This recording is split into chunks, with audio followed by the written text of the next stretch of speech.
আজকে একদম রাস্তা থেকে ব্লগটা শুরু করলাম। পুজো তো প্রায় চলেই আসলো, আর পুজোর আগে কিন্তু জানুর অন্নপ্রাশন আছে, তাই ভাবলাম যে একটু কেনাকাটি করতে যাই।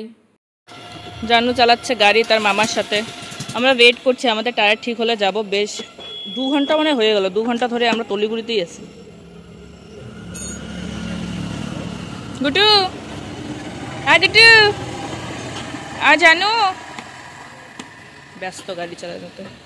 বাড়ির থেকে বেরিয়েছি সেই 2 ঘন্টা হয়ে গেছে। 2 ঘন্টা ধরে আমাদের তলিগুড়ি বাজারেই আমরা দাঁড়িয়ে আছি। আসলে গাড়িটার প্রবলেম ছিল, তো ওটা ঠিক করতে করতে অনেকটা টাইম লেগে গেছে। তারপরে দেখো পেট্রোল পাম্পে, এখনও আমরা যেখানে যাওয়ার জন্য বেরিয়েছি সেখানে কিন্তু যেতে পারিনি। ভাবলাম যে মানে এই পুজোতে না আমি মলে যাইনি, তো ভাবলাম যে মলে কি কালেকশন আসছে জানু বা আমাদের সবার, চলো একবার গিয়ে দেখে আসি। তো ওটা ভেবেই মলে যাওয়া। আজকে মলে না গেলে আমি জানতেই পারতাম না যে আমার ছেলের এত দুষ্টু একটা রূপ আছে। আমি এমনি জানি ও দুষ্টু, কিন্তু বাইরে গেলে জানো একদম চুপচাপ হয়ে যায়, ও সব কিছু দেখতে বিজি হয়ে যায়। কিন্তু মলে তোমরা বিশ্বাস করবো না, এটা টানছে, ওটা ধরছে, ওটা ফেলাচ্ছে, কী যে অবস্থা ও শুরু করে দিয়েছে মলের মধ্যে, সেটা বলে বুঝাতে পারবো না। আমি না মানে খালি জানুর জন্য, পরে তোমাদেরকে দেখাবো যে কী কী এনেছে, ওর জন্য খুব ভালো করে দেখতেও পারিনি। এদিকে হচ্ছে শপিং টপিং করে এসে জানুর দুধ সোর সব নিয়ে এবার চলে আসলাম একটু ফুচকা খেতে। আমরা ফুচকা খাবো, শপিং শেষ। শপিং করে এখন ফুচকু খাবো, ফুচকু শপিং করে ফুচকু খাবো। খাওয়া দাওয়া ছাড়া তো শপিং অসম্পূর্ণ। তোমাদের কি লাগে? শপিং শুরুতে হোক বা শেষে হোক, খাওয়া দাওয়া তো লাগবেই। তো আমার আর ভাইয়ের কিন্তু ফুচকা খুব বেশি ভালো লাগে। তো এখানে হচ্ছে আমরা দুজনে মিলে ফুচকা খেয়ে নিচ্ছি। প্রথমে ভাই খেয়েছে, আমি জানুকে রেখেছি, পরে আমি খাচ্ছি, ভাই জানুকে রেখেছে। আর এই দেখো ভাই মানে কীভাবে ভিডিও করে। এই কাকুর ফুচকাটা না খুব বেশি টেস্টি ছিল। বাড়ি চলে আসলাম, বাড়ি চলে এসে মুখ ধুলাম, চুলটা অমনি আছে, জানু ঘুমিয়ে পড়েছে, লিপস্টিক টিপস্টিক সব উঠালাম, ফ্রেশ হলাম আর কি। আর একটু জল খাবো, কি জল টেস্টাটা না পেয়েছে। জানো বাইরে গিয়ে আজকে এক ফোঁটাও দুধ খাইনি। আমরা বেশি টাইম ছিলাম না, তাও মনে হয় 2-3 ঘন্টা তো হয়েছে। 2-3 ঘন্টা হয়েছে না আমাদের যাওয়ার, 2-3 ঘন্টা হয়েছে। তোমাদের সাথে শেয়ার করবো কি কি এনেছি। আর জানু হচ্ছে রাস্তাতেই ঘুমিয়ে পড়েছে গাড়িতে, তো ওকে এসে সুন্দর করে শুয়ে দিলাম, ও ঘুমায় যতক্ষণ ঘুমাবে। আর চলো তোমাদের সাথে শেয়ার করি কি কি এনেছি। তো চলো তোমাদের সাথে শেয়ার করি কি কি এনেছি। প্রথমেই দেখো এই ব্যাগ এক্সপ্রেস বাজার। এক্সপ্রেস বাজারের রেট এত কম আর কালেকশন এত ভালো আমার জানা ছিল না। আমি খুবই ওয়েট করছি বিয়ার আসার, ও আসলে আমরা কেনাকাটি করবো। তাও গেলাম যখন কিছু না কিছু আনলাম। তো ফার্স্টে দেখো এই সানগ্লাসটা স্টাইলটা ভালো ভালো হয়েছে। এটা আমার না, ভাইয়ের। কিরকম লাগছে? ভালো লাগছে তো এটা ভাইয়ের করবে, কিন্তু আমার লাগছে যে একটু ছোটো হবে সাইজটা, কারণ আমার মুখে একটু ছোটো হয়েছে, ওর মুখে আমার একটু ছোটো ছোটো লেগেছে। দোকানে আমি ওকে বলেছি, তাও ঠিক লাগলো জন্য আনলো। ফার্স্টে এই সানগ্লাস, সেকেন্ডে এটাও হলো ভাইয়েরই। ওর না এরকম গেঞ্জি নেই, আর আমার অনেকদিন থেকে ইচ্ছা হলো একটা এরকম গেঞ্জি দিব, কিন্তু ওই পরে না এরকম এরকম টাইপের, ঠিক স্যান্ডও না ঠিক গেঞ্জিও না, এরকম টাইপের গেঞ্জিগুলো বেরোচ্ছে না ছেলেদের, খুব ভালো লাগছে। ও পরে না জন্য, ভাই পরে না জন্য আমি ওকে দিই না, মানে না পড়লে আর নিয়ে কী করবো, তাই না? তো আজকে বললো পড়বে, তার জন্য নিলাম। তারপরে আরেকটা জিনিস, হ্যাঙ্গারও যে ছেলে, এই ট্যান ট্যানা, এই দেখো তোমরা তো বুঝে গেছে এটা কার। এটা আমার হচ্ছে ছোট্ট পাপার।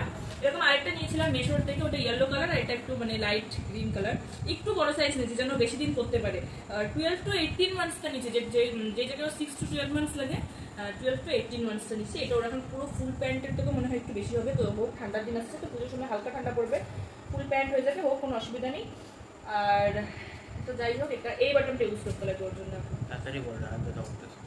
তো যাই হোক, এগুলো এনেছি। আর এনেছি জানোর দাঁড়াও দেখাচ্ছি, এই দেখো সেরেলাকের প্যাকেট, ওয়াইপস, খুললাম না, ওষুধ আর ল্যাকটোজেন এনেছি। এগুলোই আজকে বাজার কেনাকাটি। জানুকে জামাটা পরালাম, আমরা ভাবলাম যে বড় হবে, কিন্তু না, বড় হয়নি, একদম ঠিক আছে। জানো আমি 12 to 18 মান্থসের জামা আনছি, 18 মান্থস, সে জায়গায় 6 মান্থ মাত্র। আমি হচ্ছে কি বড় নেই, বড় হলেও পরতে পারবে। আমি হচ্ছে ফুল প্যান্ট হবে, এই দেখো একদম পারফেক্ট হয়েছে, পারফেক্ট। আমার জানুকে কেমন লাগছে কমেন্ট করে জানিও। এত সুন্দর সুন্দর বাচ্চাদের কালেকশন এত কম দামে মলের মধ্যে, সত্যি আগে আমি জানতাম না, নাহলে মলের থেকেই নিতাম। যাই হোক, আরো নেওয়া বাকি আছে।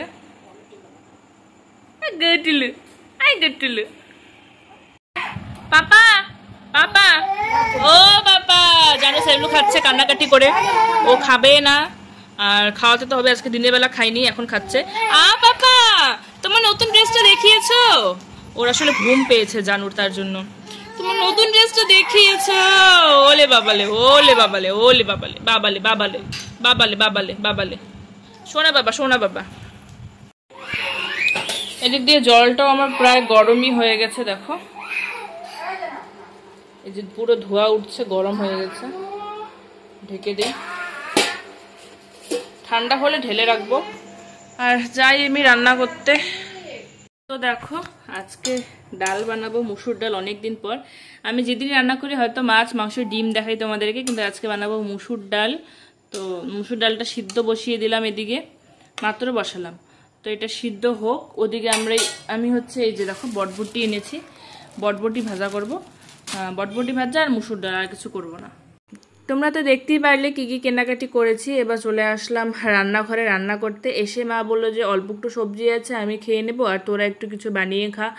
তো ভাবলাম যে ভাই অনেকদিন থেকে মুসুর ডাল খেতে যাচ্ছে, ওনাকে মুসুর ডাল খেতে খুব বেশি ভালো লাগে, তো একটু মুসুর ডাল। আর এদিকে ভাবলাম বরবটিগুলো অনেকদিন থেকে ফ্রিজে পড়েছিল, তো একটু পেঁয়াজ দিয়ে বরবটি ভাজা করি, ভালো লাগবে গরম গরম ভাতের সাথে মুসুর ডাল আর হচ্ছে বরবটি ভাজা। তো ওটা ভেবে বানাচ্ছি। আর আমার জানু কিন্তু ঘুমোয়নি, ও মার কাছে আছে, তার জন্য আমি সম্পূর্ণ রান্নাটা সুন্দর করে আজকে করতে পারছি। আচ্ছা তোমাদেরকে একটা জিনিস জিজ্ঞেস করলাম, তোমরা প্লিজ কমেন্টে জানিও যে তোমরা আমার কীরকম ভিডিও দেখতে পছন্দ করো। মানে আমার শপিং করা, ঘুরতে যাওয়া বা নানান রকম জায়গায় যাওয়া, এগুলো পছন্দ করো, না আমার কাজবাজ দেখতে পছন্দ করো? তোমরা যেরকম টাইপের ভিডিও দেখতে পছন্দ করবে সেরকম ভিডিওই আমি বানানোর চেষ্টা করব। যেহেতু এটা আমার লাইফস্টাইল ব্লগ, তো আমার ব্লগের মধ্যে কিন্তু আমি সব কিছুই দেখাই, মানে যখন যেটা করছি সেটাই দেখাই, সেটাকে কিন্তু একটা লাইফস্টাইল ব্লগ বলে। যেরকম আমি যেদিন বাড়িতে থাকি, বাড়ির কাজবাজ করি, তো ওগুলো সেদিন ওটা শেয়ার করি, যেদিন ঘুরতে যাই সেদিন ওটা শেয়ার করি, যদি অন্য কোনো জায়গায় যাচ্ছে সেটাও শেয়ার করি, যদি জানো কোনো দুষ্টুমি করছে বা ওর কোনো জিনিস আমাদের ভালো লাগছে তাহলে ওটাও শেয়ার করি। আর মেন তো আমার এই চ্যানেলটা জানোর জন্য খোলা যায়, জানোর মেমোরিজগুলো আমি রাখবো, তো ওই মোমেন্টগুলো ব্লগে আমি বেশি শেয়ার করার চেষ্টা করি। ভাজা করছি, ভাজাটা আর হচ্ছেই না, জানি না সত্যি সত্যি আমি রান্না করা ভুলে গেলাম না কি ব্যাপার, বুঝতেই পারছি না। এই দেখো বটবটি ভাজা হতে বলে এতক্ষণ লাগে, সেই কড়াইটা আমার পুড়ে যাচ্ছে, তা ভাজাটা আর হচ্ছে না। কড়াইটা আসলে বিশাল পুরনো হয়ে গেছে, তার জন্য আর কি পুড়ে যাচ্ছে। হয়েছে কিনা বুঝতেও পারছি না, দেখি হয়ে গেছে। আসলে মনে হয় এই বটবটিগুলো এরকম, এগুলো দুই রকমের বটবটি, একটা একটু পাতলা, একটু মোটা ধরে না লাইট গ্রিন, একটা ডার্ক গ্রিন, হয়তো লাইট গ্রিন কালারটা হয়তো এরকম। তো চলো ডালটা সম্বার দেবো এখন। আর সব কিছু মিলে আমি একটা মিক্স অ্যান্ড ম্যাচ ব্লগ দিই, যেখানে হচ্ছে ঘুরতে যাওয়া থাকে, বাড়ির কাজবাজও থাকে, জানো দুষ্টুমিও থাকে, সব কিছুই থাকে। আর যেহেতু পুজো আসছে, এখন কিন্তু তোমরা সব লাইফস্টাইল ব্লগারের মধ্যে ভিডিওর মধ্যে তোমরা দেখতে পারবে যারা ঘুরতে যাচ্ছে, শপিং করছে, তো সেরকম আমরা। আর যেহেতু পুজোর আগে হচ্ছে জানোর অন্নপ্রাশনটা পড়ে গেছে, তো আমাদের উপরে চাপটা একটু বেশি, কেনাকাটিটা একটু বেশি। আশা করছি তোমরা বুঝতেই পারছো একটা অনুষ্ঠানে যত রকম খরচা আছে সব। তো যাই হোক, তাও তোমাদেরকে আমি জিজ্ঞেস করলাম যে তোমরা আমার কীরকম ভিডিও দেখতে পছন্দ করো, তোমরা কমেন্টে জানিয়ে আমি ওরকম ভিডিও বানানোর বেশি চেষ্টা করব। তো তোমাদের সাথে গল্প করতে করতে কিন্তু আমার বেশ অনেকটা রান্না বান্না আগিয়ে গিয়েছে। দেখো এখানে আমি এখন ডাল ফোড়ন দিচ্ছি, একটু রসুন ভাজা করে ফোড়ন দিচ্ছি। আর জানো তো আমি ভেবেছিলাম পেঁয়াজও দেবো, কিন্তু আমার একদম মাথাতেই ছিল না। রসুনটা সুন্দর করে ভেজে তারপরে দেখো ডাল দিয়ে দিয়েছি, তারপরে আমার মনে পড়ছে এরকম আমি তো পেঁয়াজ দিলাম না। তাই ভাবলাম ঠিক আছে দিলাম না তো কোনো ব্যাপার না। এভাবে কিন্তু রসুন ফোড়ন দিয়ে ডালটাও খেতে ভালোই লেগেছে, খারাপ লাগেনি। এই ডালটা আমার রসুন ফোড়ন দিয়ে ভালো লাগে, মানে মুসুর ডালটা আমার রসুন ফোড়ন দিয়ে বেশি ভালো লাগে। আর আমার বর একদম পছন্দ করে না, ওর পেঁয়াজ ফোড়ন দিয়ে বেশি ভালো লাগে। তো যাই হোক, আগের ভিডিওতে আমি বলেছিলাম যে আমি যদি সোজা যাই তাহলে ও যাবে উল্টো, মানে আমাদের পছন্দ অপছন্দ একদম মেলেই না। এবার অনেকে না বিশ্বাস করে না, বলে যে তোমাদের তো লাভ ম্যারেজ, তোমাদের তো সবই মেলার কথা, কেন মেলে না? আমিও জানি না যে কেন মেলে না, তোমরা কি জানো একটু আমাকে বলো তো। মানে বিয়ের আগে সব কিছুই মিলতো, বিয়ের পরে জানি না হঠাৎ করে কি হয়ে গেল, কোনোটাই মেলে না। আমি সোজা গেলে ও যাবে বাঁকা, আমি উপরে গেলে ও যাবে নিচে, এরকম টাইপের। তো সব ক্ষেত্রে, খালি খাওয়া দাওয়া না, সব ক্ষেত্রে। তো যাই হোক, এখানে হচ্ছে এখন অমলেট বানিয়ে নিচ্ছি। অমলেট কিন্তু আমার ভাই খাবে না, ও যেহেতু নিরামিষ খায়, ও হচ্ছে মুসুর ডাল আর হচ্ছে বটবটি পেঁয়াজ দিয়ে ভেজেছি ওটাই খাবে। আর অমলেটটা আমি ভেজে নিচ্ছি, যেহেতু না আমার ডিমটা একটু বেশি পছন্দ। আর অনেকদিন ধরে আমিষ সেরকম করে খাওয়া হচ্ছে না, তো ভাবলাম যে আমার জন্য একটা অমলেট করে নিই। আর এদিকে দেখো এখন রান্নাবান্না শেষ, সব কিছু গুছিয়ে নিচ্ছি। আর যেগুলো বানিয়েছি না খাওয়ার দাওয়ার, ওগুলো সব হচ্ছে ওই ঘরে নিয়ে গিয়ে রেখে দিয়েছে। ভাই অলরেডি খেতেও বসে পড়েছে, কিন্তু আমার না একটু লেট হবে, কারণ আমার একটু জানুকে রাখতে হবে। হ্যাঁ, তো আজকে রান্নাবান্না দেখো মুসুরের ডাল, দেখো মুসুরের ডাল অল্প করে বানাইছি। এদিকে হচ্ছে পেঁয়াজ আর বটবটি ভাজা, আমি আর ভাই খাবো। আর এদিকে অল্প একটু বেগুনি সবজি আছে দুপুরের, ভাই খেতে বসে পড়েছে। আর এদিকে আমি আমার জন্য একটা অমলেট বানিয়েছি, এদিকে ভাত। তো এটাই হলো আজকে খাবার দাবার। ভাই খাক, আমি একটু পরে খাই। আসলে মা গেছে বাথরুমে, তো মা বাথরুম থেকে আসুক, তারপরে গুডুকে রাখবে, তারপরে আমি খাবো। আর দেখো এই বিছনা চাদরটা পাতা ছিল, জানু টেনে টেনে এরকম করেছে। বিছনা চাদরটা কিন্তু পাতা ছিল, ও পুরো চাদর ওর উপরে ল্যাপটায় ওই কোনায় গিয়েছিল। এত দূর তো গলে না, এই তো ঝুচ ঝুচ ঝুচ গলে না, এত দূর তো গলে না।